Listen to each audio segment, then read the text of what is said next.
Nemam pojma kako da započnem ovaj video.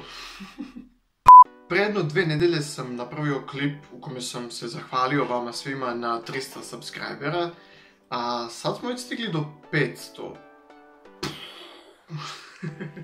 Tako da sam htio da napravim poseban klip za 500 subscribera i onda sam razmišljao kao šta da radim i što ne bih radio Q&A, to jest pitanje i odgovore.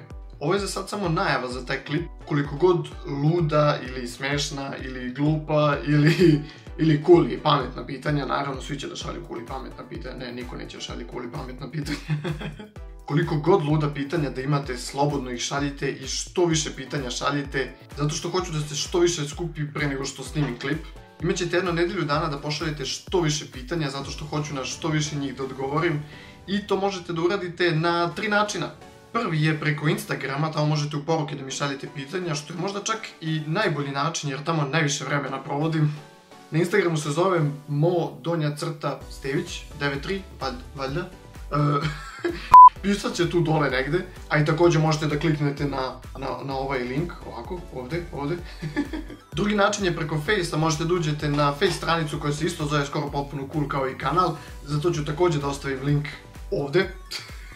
I treći način je ovdje na YouTube-u. Ako hoćete možete slobodno vaše pitanje da ostavite u komentarima dole. I to bi bilo to za ovaj kratak klip. Ja da čekam da odgovorim na vaša pitanja i vidimo se tad u toj sljedećoj epizodi.